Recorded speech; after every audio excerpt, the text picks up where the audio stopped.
Caesium-137, a radioactive isotope made from the direct nuclear fission of a specific isotope of uranium. It's quite volatile. It can decay and release energy at even just, 670 degrees Celsius, which is about 1,400 Fahrenheit. It also reacts pretty damn easily with water.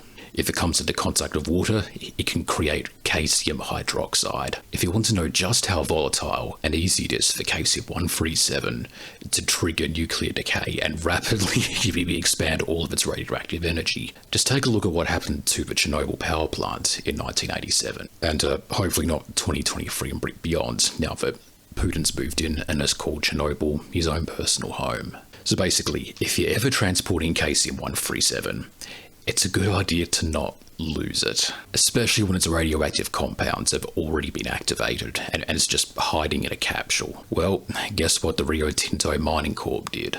They were transporting a tiny little capsule of caesium-137 from the top of Western Australia right down to the bottom of Western Australia. The trip was only supposed to take about, 15 days, and when they went to go fetch the capsule from the truck, they couldn't find it. So that means the little radioactive capsule somehow just fell out of a truck and is now just lying on a road somewhere. Most likely on a public road, might I add.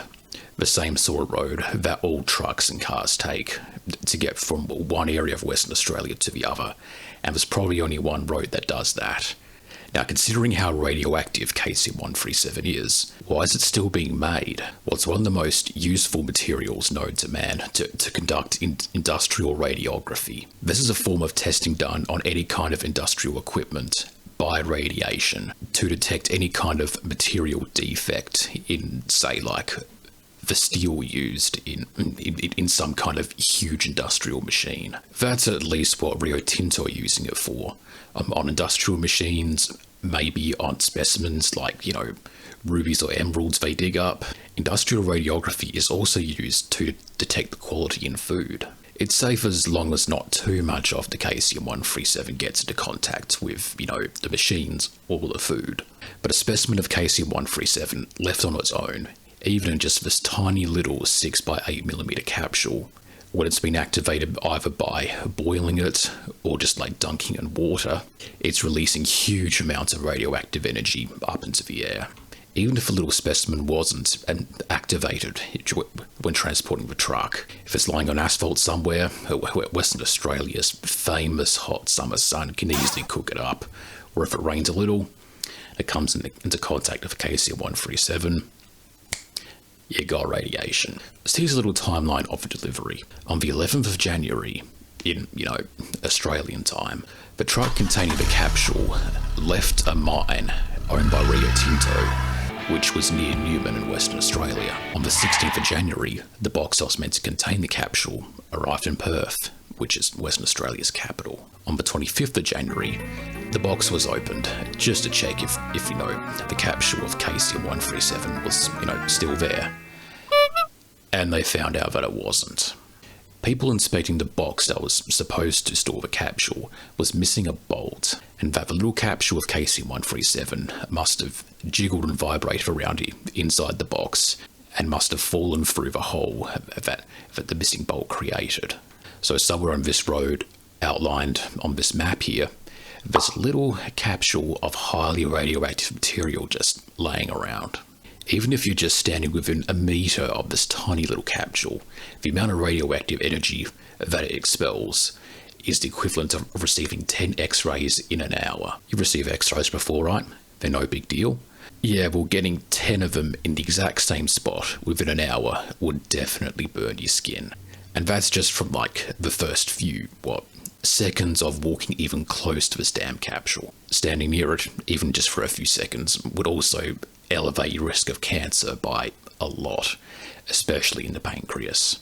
Pancreatic cancer has such a high death toll because it's not even discovered until it's already at stage 4 and it's already spreading throughout your body. Oh, and the rapid state of nuclear decay has an average half-life of 30 years.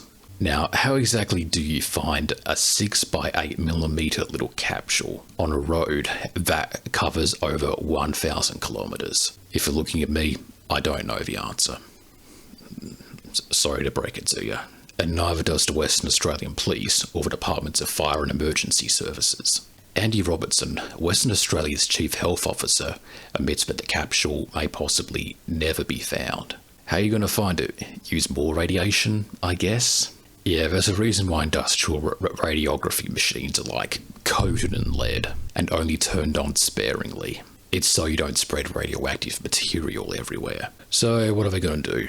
They could use a pack of dogs to go and hunt down the missing capsule. If dogs are good at finding cat shit on the side of the road, they can easily find this tiny little capsule. Scientists also use dogs in experiments for, all kinds of radiation sickness. Where they expose dogs to radiation and see how long they last until they die. Gruesome? Yes. Sad? Definitely. But legal? Definitely. It's either that or just wait until someone picks it up, gives it to the FES, they thank them, and then the person who found it dies of acute radiation sickness. Okay, if you didn't know, it's summer here in Australia, and that road the truck driver travelled down, that's mostly scorching hot desert, with the scorching hot Australian summer sun blazing down on asphalt or even dirt. If the capsule hasn't been boiled or dunked in water yet, the ground can easily reach 610 degrees Celsius and cook up the caesium-137 no problem. In case you're not aware, visiting Australia is pretty dangerous. We have all the venomous snakes in the world, all of the venomous spiders in the world, and even this stupid little thing that lives in a shell can easily spike and kill you. But it's not just our weird and wonderful wildlife that's out to kill you. It's also the Australian terrain and Australian summers. If you just decide to wing it and go backpacking in Australia, and you get lost, you're probably going to starve to death, or get cooked to death. Every single little thing that you want to visit in Australia is located hours and hours away from civilization because it's in the desert and is inhospitable.